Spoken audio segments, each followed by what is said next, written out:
In 1991, the small Arab state of Kuwait was at the center of the last major war of the 20th century. Saddam Hussein's Iraq had invaded Kuwait, putting nearly half the world's oil within his reach. Virtually everyone agreed he had to be stopped.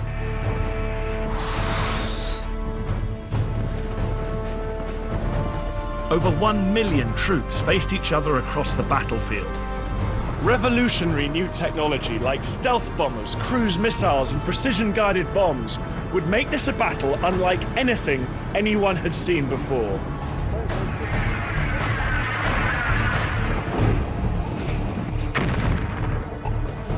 I'll be getting to grips with some of the challenges faced by the men and women on the front line in this new era of warfare.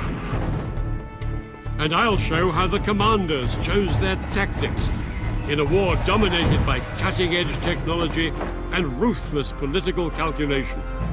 With his seizure of Kuwait, Saddam Hussein threatened to hold the whole world to ransom. He warned that the fight that would follow would be the mother of all battles. Everything would now depend on the outcome of Operation Desert Storm, the battle for Kuwait.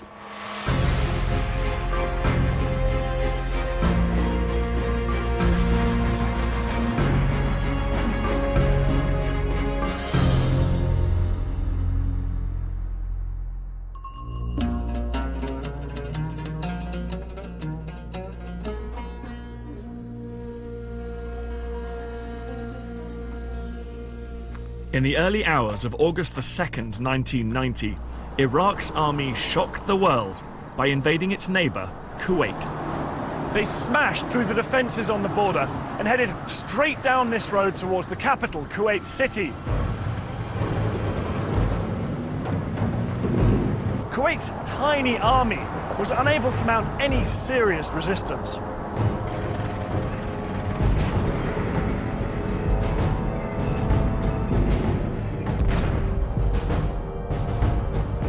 Thousands of Iraqi troops were soon swarming through the capital.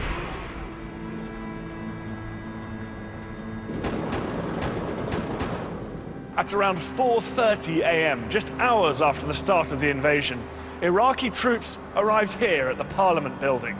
The guards were taken completely by surprise, and within minutes, Kuwait's parliament had been captured.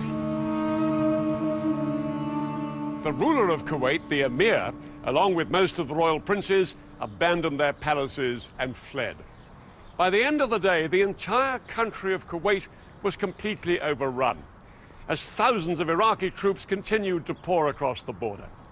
And they were all obeying the orders of one man, Saddam Hussein.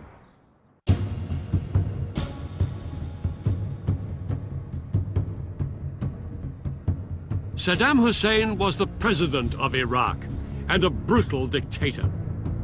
For 11 years, he had enforced a violent regime that murdered and tortured without hesitation.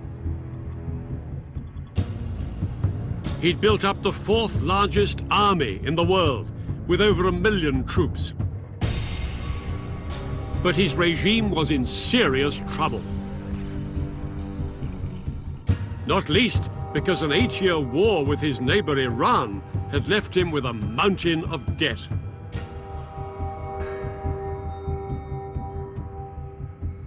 Iraq was bankrupt. Saddam had to come up with a solution to his cash crisis, and it lay across the border here in Kuwait. This is Iraq, and here is Kuwait. Kuwait is almost floating on oil. Outside the capital, Kuwait City, oil wells cover much of the country. To the north, there are oil fields on the border with Iraq. Here in the center, the Burgan oil field is the second largest in the world.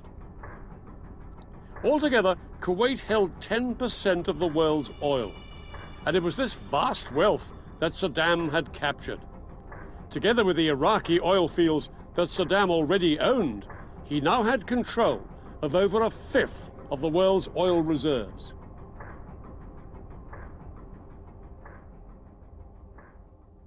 Saddam gambled that Western leaders did not have the stomach for a Middle East war and would have to accept his occupation of Kuwait.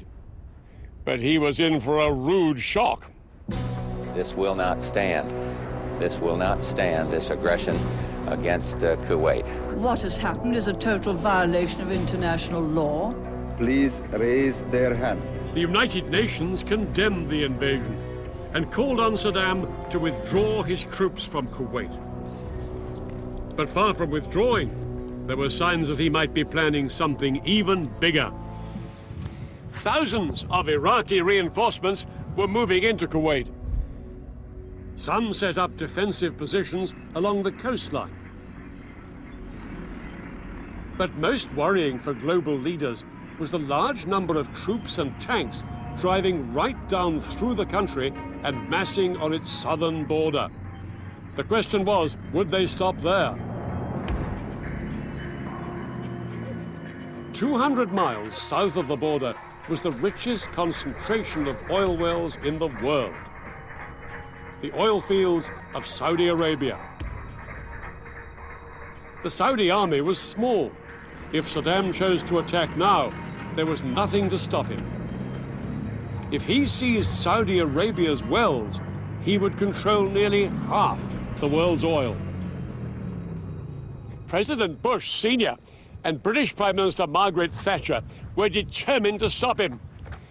They were convinced that the only way to protect Saudi Arabia and its oil was to put US and British troops in on the ground. But there was a huge problem. Saudi Arabia is the spiritual home of Islam. It contains the cities of Mecca and Medina, the most holy sites in the Muslim world. Its royal family ran the country according to strict Islamic laws. Any attempt to fly in tens of thousands of troops from the non-Muslim armies of Britain and America was a political minefield.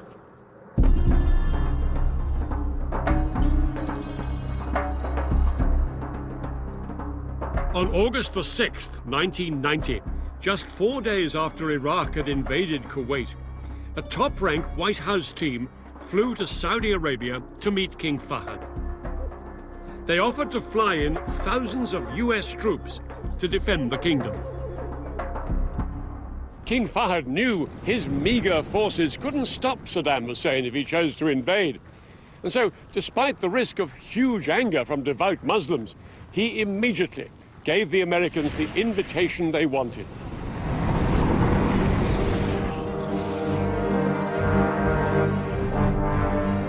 Within hours, one of the biggest deployments of troops since World War II was underway.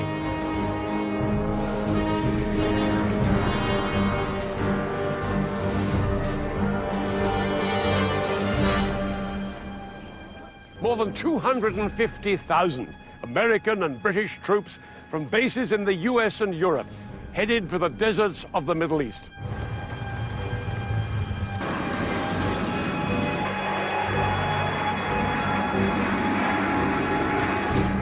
The Americans and British were determined that their stand against Saddam Hussein should be seen as an international operation and not as an American-led attack on an Arab country.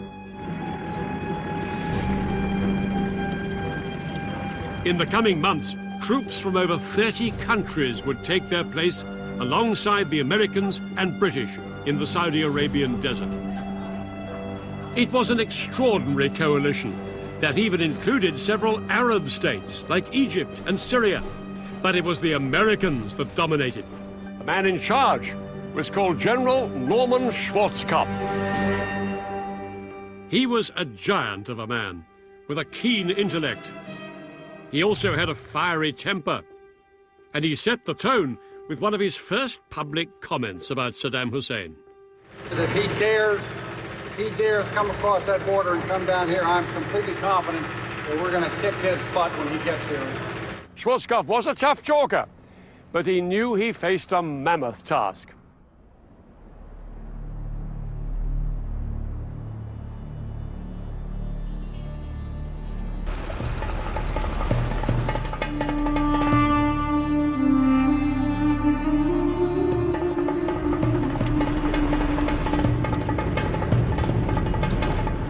Many of the troops had been trained to go into battle on the green rolling hills of Europe. They arrived to find a scorched, barren desert like this one. It was a place few of them had ever imagined they'd have to fight over.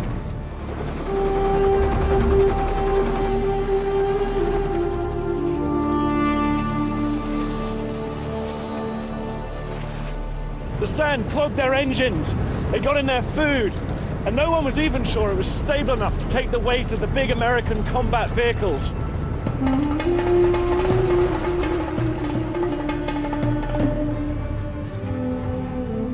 But the biggest problem by far was making sure the Western troops did not offend their Muslim hosts. Even apparently innocent behavior, like female American troops wearing short sleeves, could cause huge offense in a country where women are expected to cover up completely. Troops were issued with instructions on how to behave appropriately in a devout Muslim country. US Army chaplains were even renamed morale officers so as not to cause offense, but it remained a fragile coexistence.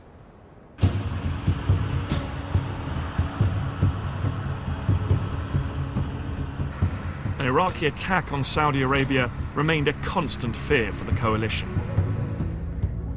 But it was the stories about the actions of Saddam's army inside Kuwait that outraged world opinion. They brought a reign of terror to Kuwait, including summary executions in the street.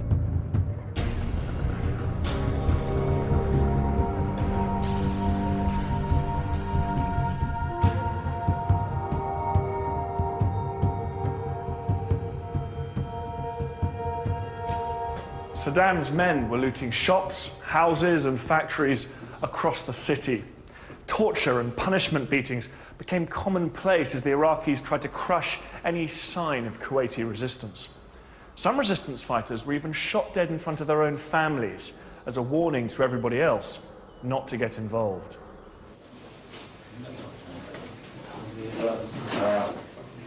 Western civilians living in Kuwait and Iraq had been rounded up and taken to Baghdad as hostages. Saddam appeared with some of them on television in a clumsy attempt to show that they were being treated well. You're British or all of Yes. Stuart and Halib. Does Stuart get his milk? Yes. Meanwhile, his grip on Kuwait was tightening. Saddam Hussein had turned Kuwait into a defensive fortress. Hundreds of thousands of Iraqi troops were in and around Kuwait. Many of them dug in down here on its southern border. They'd built very heavily defended positions with great sand ramparts close to the frontier with Saudi Arabia. Behind them was a second line of defense with thousands of troops. And then about 100 miles further back, just inside Iraq, were Saddam's elite troops, the Republican Guards, waiting in reserve.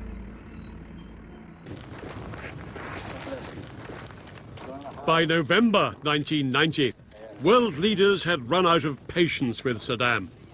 Although he hadn't attacked Saudi Arabia, he showed no signs of withdrawing from Kuwait.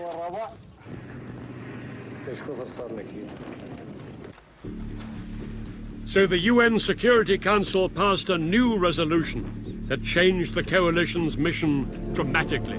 12 votes in favor, 2 votes against, 1 abstention. No longer would the coalition just defend Saudi Arabia. If Saddam's troops had not withdrawn from Kuwait in 6 weeks, the coalition would attack and force the Iraqis out. The countdown to war had begun. For the US military, it was a daunting prospect. They were haunted by the memories of the United States' last major conflict and knew that they could not afford to make the same mistakes again. If one American soldier has to go into battle, that soldier will have enough force behind him to win and then get out as soon as possible. This will not be another Vietnam. But Saddam was determined that that was exactly what it would be. He calculated that if the Americans attacked, his best hope was to inflict massive casualties on the US troops. Saddam believed that after the Vietnam War, it was not something the US public would tolerate. And in 1990, he had the weapons to cause thousands of casualties in seconds.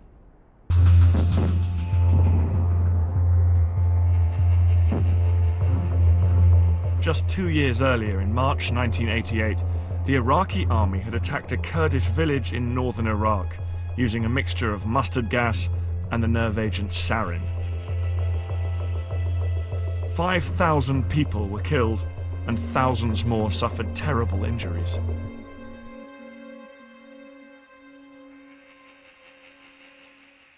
Throughout the coalition, every soldier lived in fear of an Iraqi chemical attack.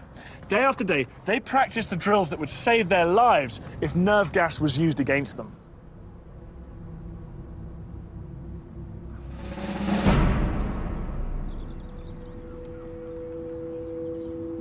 To understand more about what this meant to the coalition troops, I joined a British Army training exercise.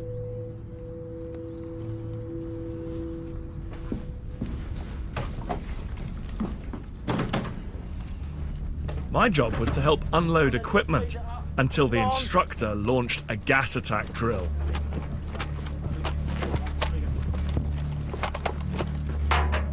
Gas, gas, gas!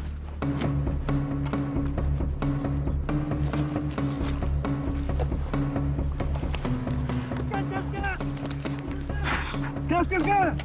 9 seconds, come on. Think about the drills. Okay, let's go, well done. If a soldier couldn't get their mask on this quickly in a real attack, the gas could be lethal. Come on, 2 minutes, let's go.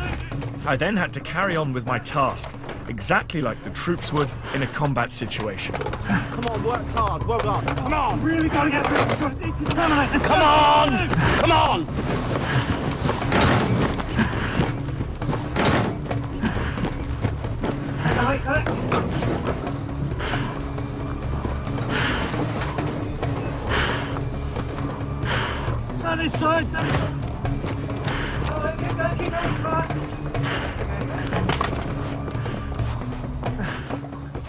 But gas masks make it impossible to breathe properly, as I was finding out. Excellent, good, well done. I can't actually speak. I'm not getting enough air in here. 2 minutes. Come on, well done, well done. That one there. That one. Down this side, let's go. Excellent, good, well done. Stop! Stand still. Unmask. That's good. Good, well done.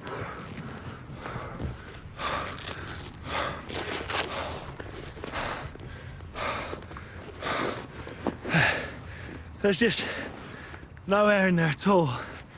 And the idea of fighting something like a battle under those conditions is absolutely unimaginable, and that's a lot harder than what I was just doing there, those shuttle runs. The idea of spending hours on hours in this get-up, charging across hills, is extraordinary.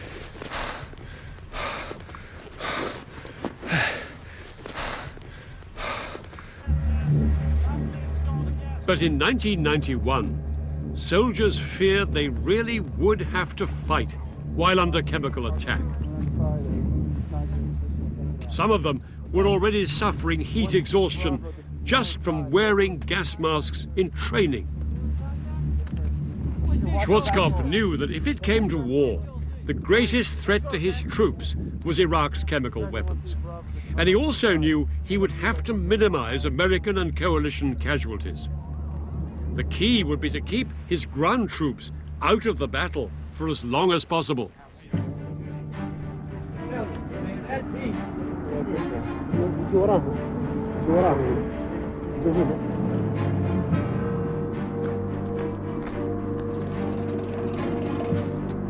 Schwarzkopf's plan was to launch a colossal air attack on Iraq itself and on its forces on the ground, to try and force Saddam to abandon Kuwait.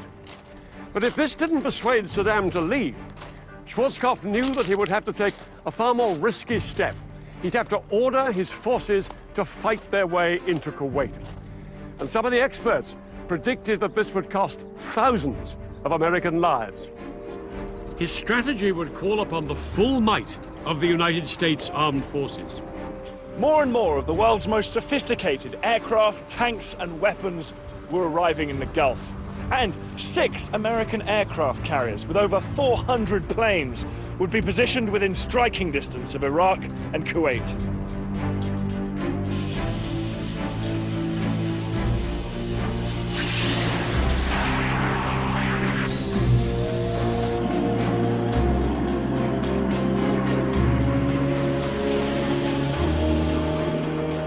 One week before the UN deadline expired, 750,000 coalition troops waited on the battlefield, as the politicians made one last attempt to find a diplomatic solution. The US Secretary of State, James Baker, met Iraq's Foreign Minister, Tariq Aziz, in Geneva. Both men knew that tens or even hundreds of thousands of lives were at stake. And James Baker warned the Iraqis not to use chemical weapons, reminding them that America had nuclear bombs. But 7 hours of talks ended in failure. If Iraq should choose to continue its brutal occupation of Kuwait, Iraq will be choosing a military confrontation which it cannot win and which will have devastating consequences. But Saddam remained as defiant as ever and promised his people a great victory.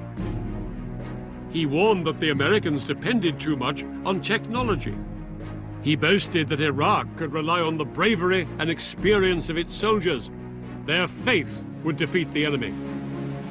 At midnight on January the 15th, 1991, the UN deadline expired. Across the world, people watched and waited. Everybody knew it was just a matter of time before the war began.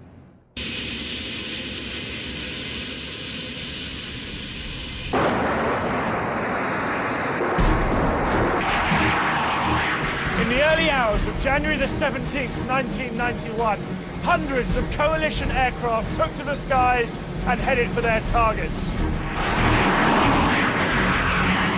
Operation Desert Storm had begun.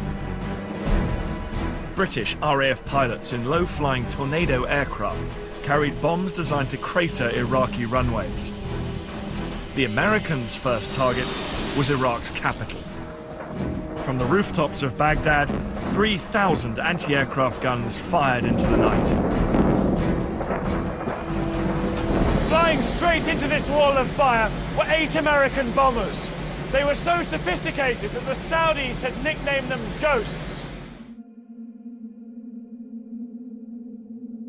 The F-117 stealth bomber was designed to be invisible to radar. But this was its first test in major combat. The stealth's first target was the main communications tower in Baghdad. At exactly 3 a.m., the pilot in the lead aircraft pushed the button and a 2,000-pound laser-guided bomb descended on its target.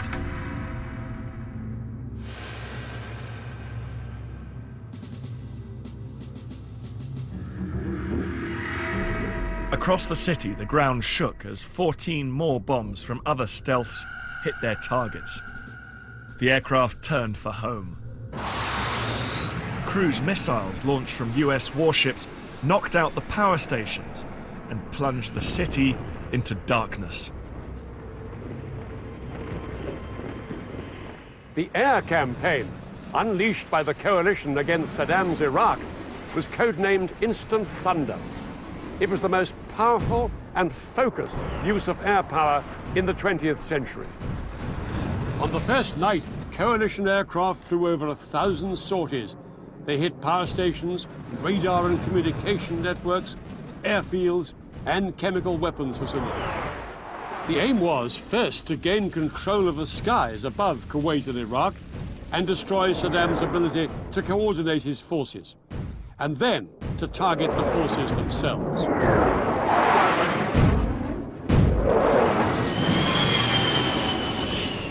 Guided in by laser, a bomb launch from planes like these could explode within 3 meters of its target, even from a range of 7 miles.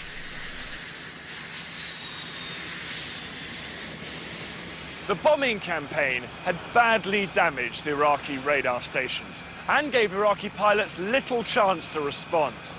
Rather than fly blind against the most sophisticated air force the world had ever seen, most of them opted to leave their aircraft inside hardened hangars and try and sit it out. Throughout that night and into the following day, American and coalition aircraft continued to attack Iraqi targets, including Saddam Hussein's palaces. Saddam Hussein was in fear for his life.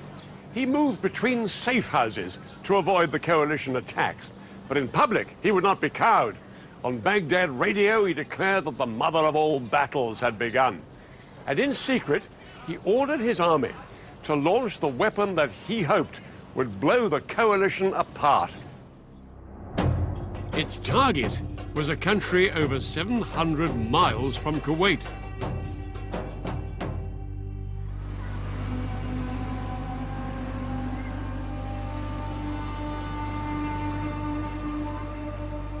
At 2 a.m. on January the 18th, 1991, air raid sirens sounded across Israel.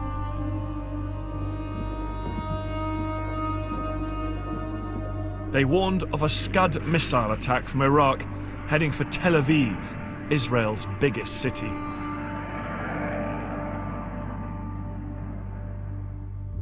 Moments later, the first Scud hit this factory near a housing estate in a residential suburb of the city. Initial reports from the Israeli army suggested that Israel was under chemical attack. In the confusion and panic, people all over the city put on their gas masks. Some even injected themselves with the antidote to nerve gas. Saddam Hussein's attack on Israel was an act of ruthless calculation. He hoped Israel would retaliate.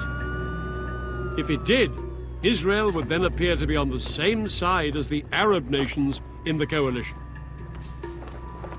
Saddam's hope was that the Arabs' hatred of Israel would make this unthinkable for them. They would withdraw from the coalition, and the coalition would collapse. From Washington, senior White House officials called the Israeli defense minister, urging him to show restraint. For hours, the whole world held its breath, waiting to see how the Israelis would respond. 8 Scuds had been fired at Israel that night, and by daybreak, residents were still on alert. But reports of a chemical attack had turned out to be a false alarm, and remarkably, nobody had been killed by any of the missiles. Under huge pressure from the White House, the Israeli Prime Minister, Yitzhak Shamir, agreed not to retaliate, at least for the time being. In return, the Americans promised to make the destruction of the Scud missile launchers inside Iraq their top military priority. The Scud hunt was on.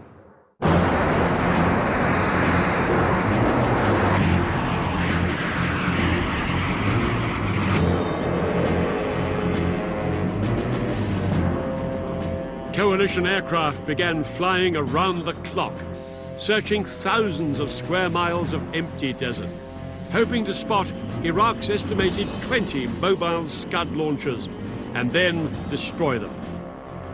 For the American commander, General Schwarzkopf, it was a tough challenge. Finding the mobile launchers is like finding a needle in a haystack, as you can well imagine. Scuds continued to hit Israel, and Washington ordered Schwarzkopf to step up the search. By the 24th of January, 40% of the coalition's air sorties were diverted to Scud hunting, and special forces like Britain's SAS were sent into Iraq to try and destroy the launchers from the ground.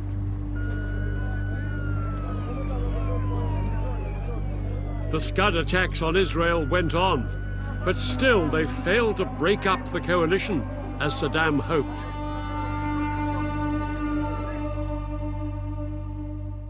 In a further attempt to weaken public support for the war, British pilots John Nichol and John Peters, shot down on the first night, were paraded on Iraqi television. They had been tortured and were forced to denounce the war. This war should be stopped so we can go home. I do not agree on this war with Iraq.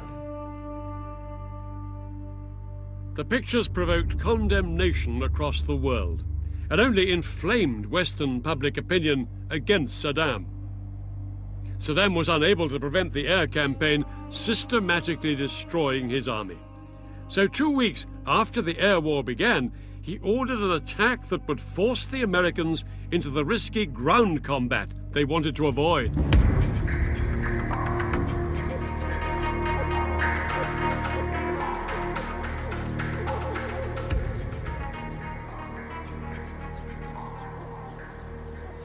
At around 8:30 p.m., Iraqi troops broke cover from their positions here in Kuwait and headed down there towards the Saudi border. Their movement was watched by an unmanned American spy plane, feeding pictures back to its operator. What do we have here? Holy crow. Let's see what they are. Man, this is something. Here we go. Closer, closer. And 2,253 hours. They've crossed the border in Saudi Arabia. King Fahd's gonna be pissed. Fahd baby's gonna be pissed. He's gonna be hot. Yeah. The coalition had complete control of the skies over Kuwait, but not a single aircraft was close enough to stop the Iraqis. Where's our air? This is ridiculous. A frickin' bomber couldn't ask for any better target than that. The Iraqis took the coalition by surprise. They met little resistance and seized the Saudi town of Khafji, about 10 miles down the road. Go for it. Yep. Right to the right of that.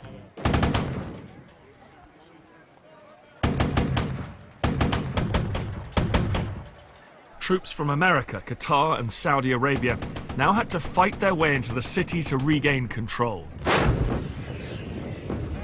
Arm this missile, I'll shoot it down range. Take that bad boy out.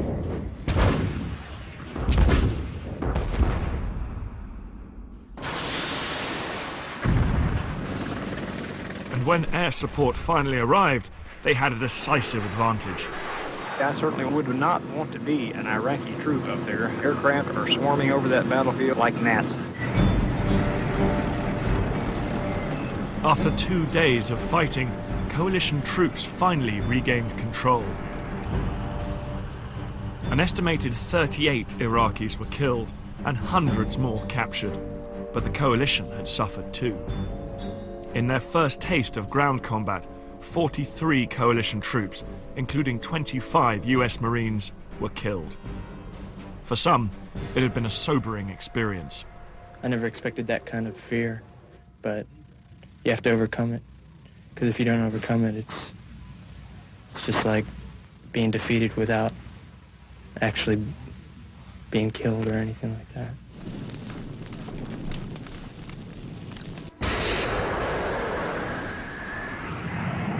But with Khafji back in coalition control, world attention turned once again to the air campaign, which was now in its 4th week.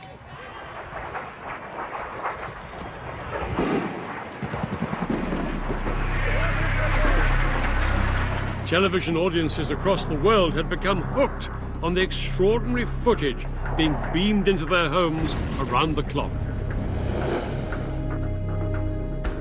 It was all part of the public relations war. After their experiences in Vietnam, American commanders knew that unfavorable coverage might damage public support for the war. So they carefully managed what was actually seen by the watching world. Splash. That was an excellent splash.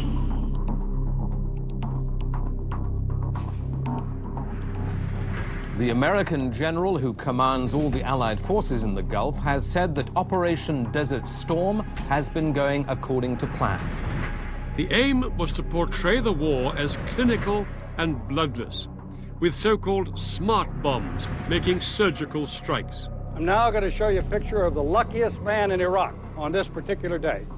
Keep your eye on the crosshairs, right through the crosshairs. And now in his rearview mirror,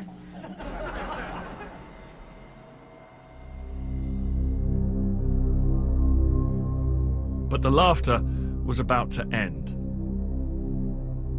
In the early hours of February the 13th, 1991, 2 stealth bombers flew towards the Al Amariya bunker in the suburbs of Baghdad on what was supposed to be a routine mission. Shortly after 4:30 a.m., they released 2 laser-guided bombs. Exactly as planned, the bombs dropped down a ventilation shaft and exploded deep inside the bunker to maximize destruction. The trouble was, it was packed with over 400 civilians. American criminals! Why? For what the war? For what the war?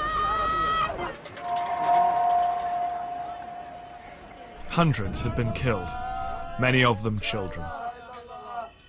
Pictures of the disaster were broadcast around the world.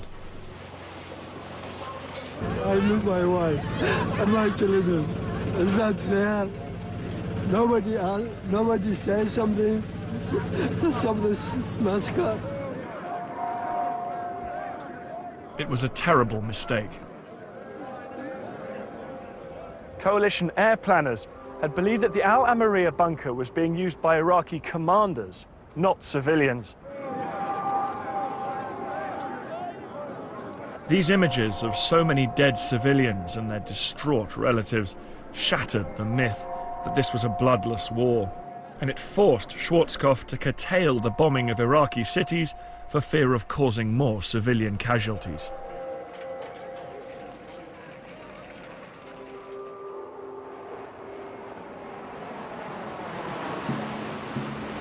But the Iraqi army got no such reprieve. The air campaign had battered Iraqi targets for over a month, and still, Saddam had not withdrawn his army from Kuwait. Schwarzkopf knew coalition ground troops would soon have to drive them out, and in preparation, he intensified the airstrikes against the Iraqi front line.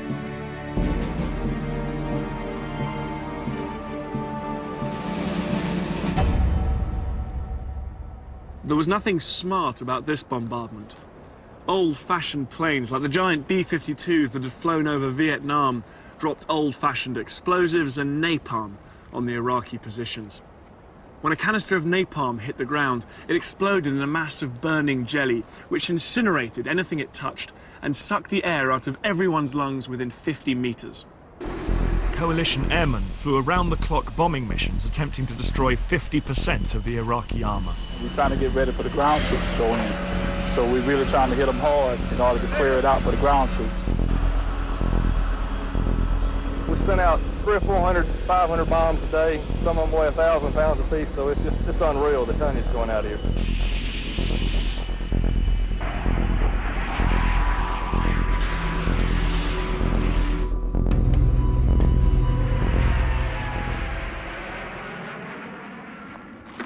In retaliation for the coalition's continuous aerial bombardment, Saddam Hussein unleashed a new kind of destruction. He ordered the Iraqi army to blow up the oil fields of Kuwait. It created scenes of apocalyptic devastation. It looks like what I envisioned hell would look like. The country of Kuwait is burning. Hundreds of wells were blown up, sending a wall of flame and smoke thousands of feet into the air. Pipelines were ruptured, storage tanks exploded, and huge lakes of oil pooled in the desert sand.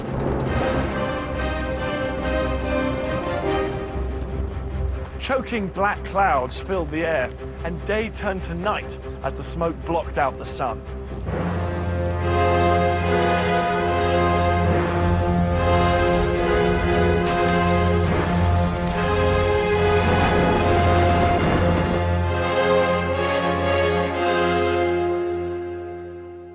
This piece of environmental vandalism only increased the pressure on Schwarzkopf to launch the ground campaign. His plan was a masterpiece of strategic deception. The main attack would appear to come down here, across Kuwait's southern border. 40,000 American Marines would thrust up into the Iraqi defenses. Alongside them, troops from other coalition countries, including large forces from Syria and Egypt. Their job was to make Saddam think they were just the start of a much larger attack from here in the south. But Schwarzkopf's main blow would come not from the south, but from the west. Under the cover of the air war, he had secretly shifted the bulk of his army, 1,500 tanks and nearly 300,000 men, up to 300 miles off to the west to launch a giant left hook. His main heavy tank force, with Britain's men and tanks on their right flank, were waiting for the signal to burst into Iraq and swing east into Saddam's Republican Guard divisions, dug in on the Kuwait-Iraq border. Schwarzkopf's men had a double mission: to liberate Kuwait and to so weaken the Republican Guard and the Iraqi army that they could never cause trouble in the area again. On the 24th of February, 1991, the ground attack began.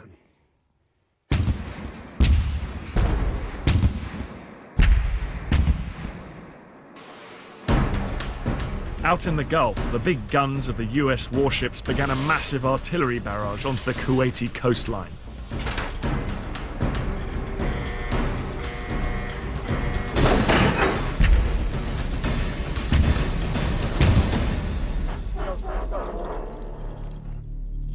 But the real attack would come from the ground troops.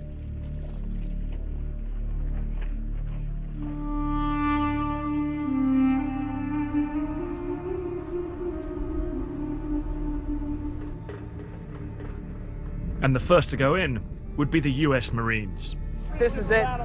Have fun. Got an American flag in this pack right here we're going to raise in Kuwait. The Marines had to bulldoze gaps in huge banks of sand like this one so the tanks and artillery could advance.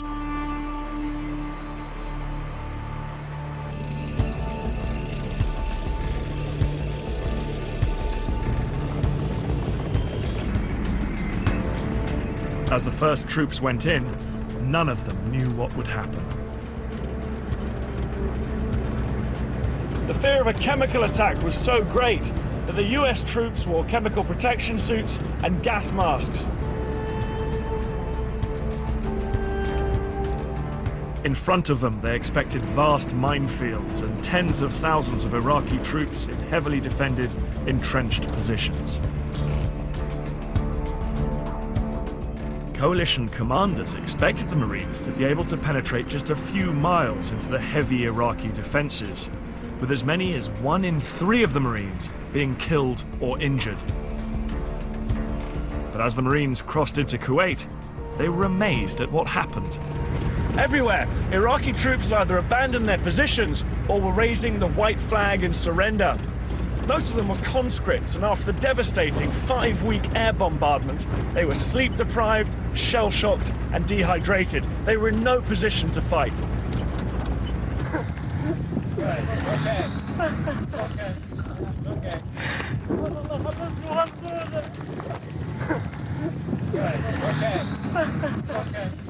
Okay.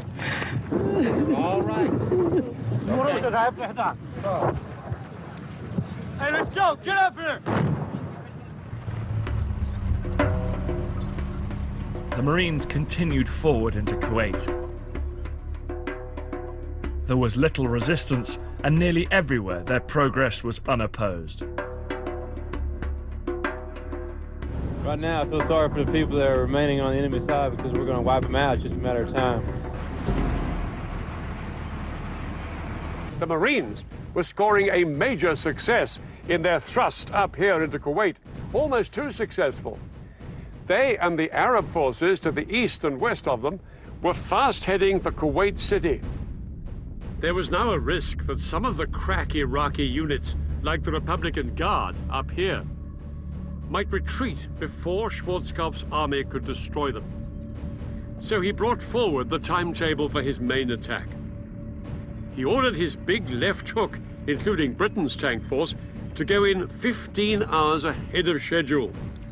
The British would go for Kuwait, and the US tanks would head for the Republican Guard.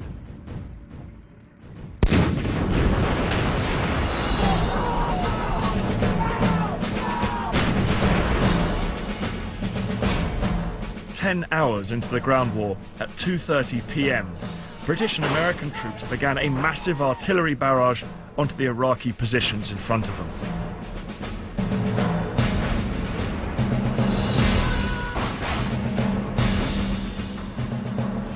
One of their key weapons was the multiple launch rocket system.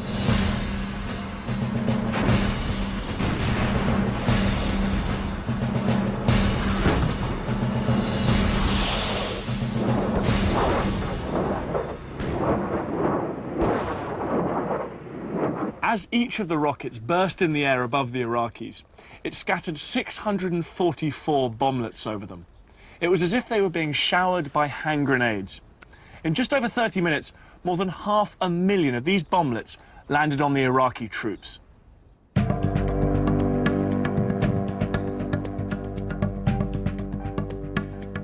As the artillery died down, more than 150,000 coalition troops and over 1,500 tanks began their advance. Saddam knew he couldn't keep Kuwait much longer, but he was still determined to show the Americans he had the capacity to hit them where it hurt. He ordered his troops inside Kuwait to counterattack against the US Marines.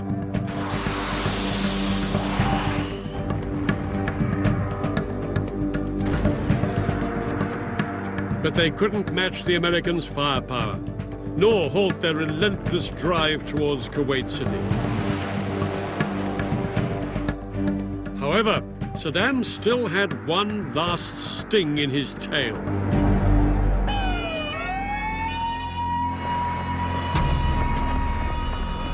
Iraqi troops fired a Scud missile towards a coalition base in Dhahran, Saudi Arabia.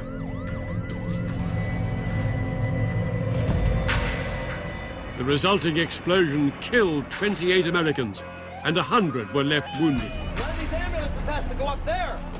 It was their biggest single loss in the war so far.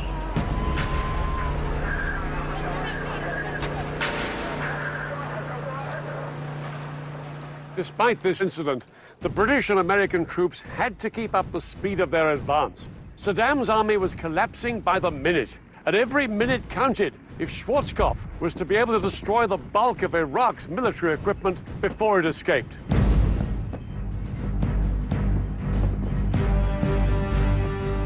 Schwarzkopf's main armored thrust had swept across 100 miles of Iraqi desert west of Kuwait and closed in on Saddam's elite Republican Guard.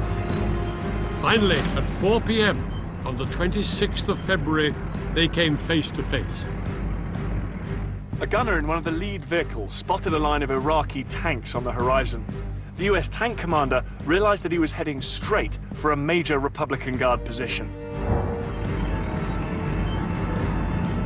The gunner in the lead American tank quickly fired off a shot at one of the Iraqi tanks.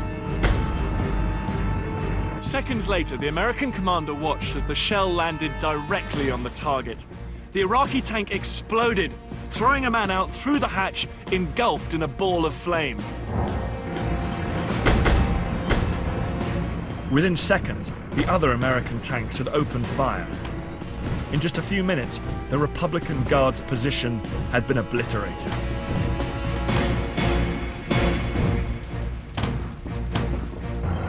The Iraqi tanks had been utterly outgunned.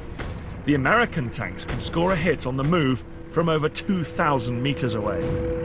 Iraqi tanks were only accurate below 1,700 meters, and they had to be stationary. Within a couple of hours, over 50 Iraqi armored vehicles were destroyed, with few American losses. Throughout the night, the Americans pursued the Republican Guard. By daybreak, they'd smashed an entire division, leaving over 100 tanks and armored vehicles smoking on the battlefield. The remaining Republican Guard divisions made a desperate retreat, and the Americans continued to hunt them down. It looked like the Americans now had the Republican Guard at their mercy. But something had happened inside Kuwait that would help save them from destruction.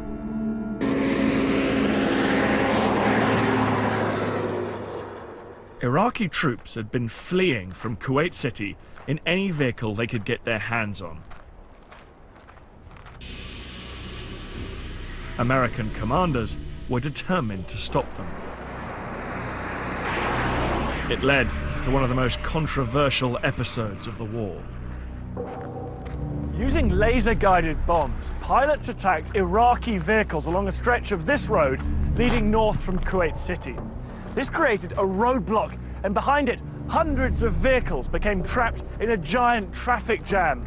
This made them totally vulnerable to the American aircraft overhead.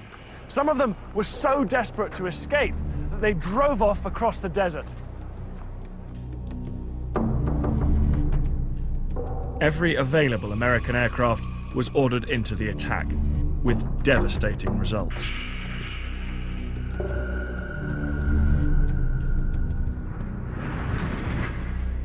For mile after mile, charred vehicles and human corpses littered the desert and choked the two main roads going towards Iraq. An estimated 2,000 vehicles were destroyed. Only very few of them were tanks or armored personnel carriers. Most were civilian vehicles stolen by the Iraqi army as they fled Kuwait City. Nobody knows how many hundreds or thousands of Iraqis died in the attacks. The American leadership realized that pictures like these would soon be on television around the world, and they feared it would look like a massacre. This would become a key factor in deciding when to end the war.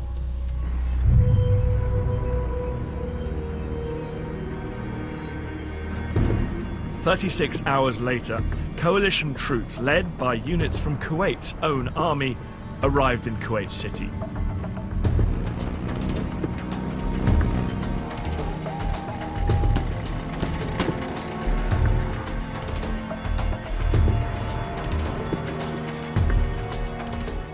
The streets soon filled with vehicles as people celebrated the end of the Iraqi occupation.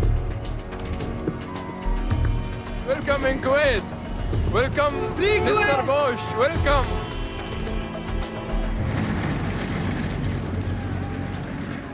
Alongside them were American troops, greeted as heroes, as liberators of a country that had been subjected to months of horror by the Iraqi regime. They don't have any civilization. They kill not by guns only, by torturing. They brought them over here in this place, and they just shot them and killed them and left them for 5 days, just like a garbage. They want to put name Saddam in my hands, and they tell me to remember it, even you are an old man.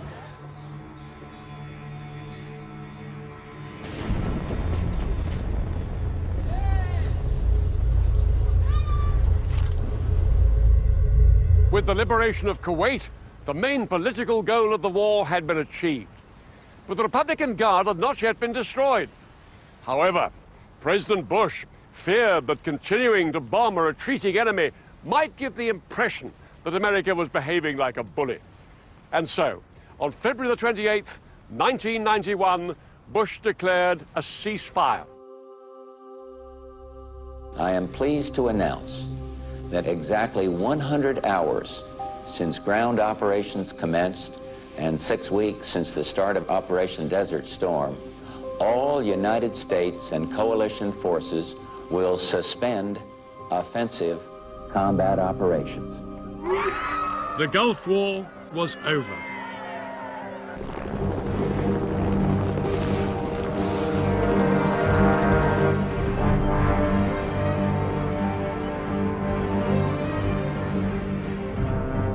Within weeks, tens of thousands of coalition troops began the long journey home. All of them grateful that the mass casualties they'd feared had never materialized.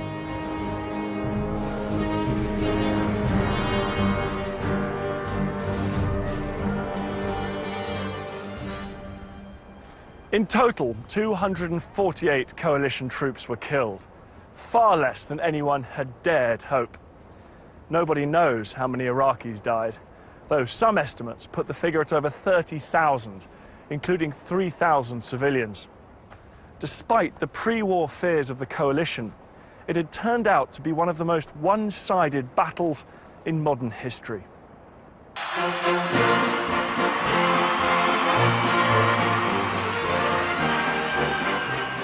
Schwarzkopf and his men returned home to a hero's welcome.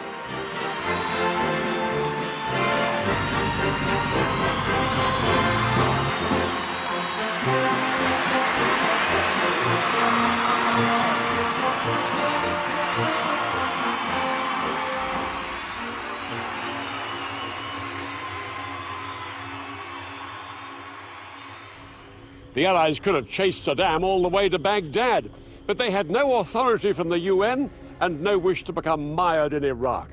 Instead, they hoped that Saddam would now be too weak to be a threat.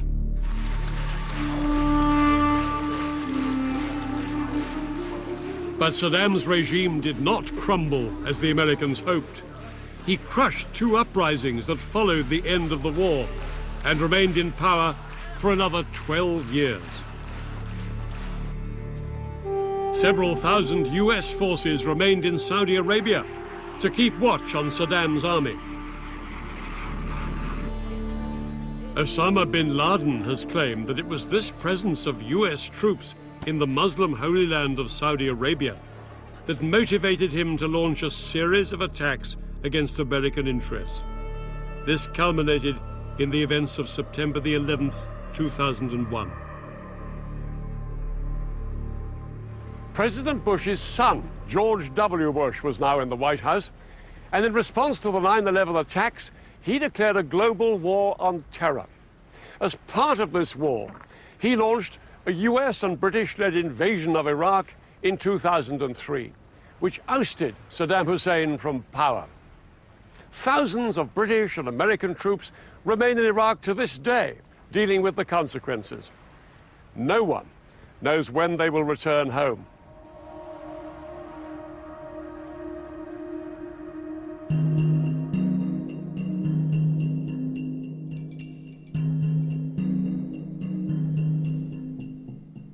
You can find out more about the Gulf War of 1991 in Dan's video podcast, available online now at bbc.co.uk/history.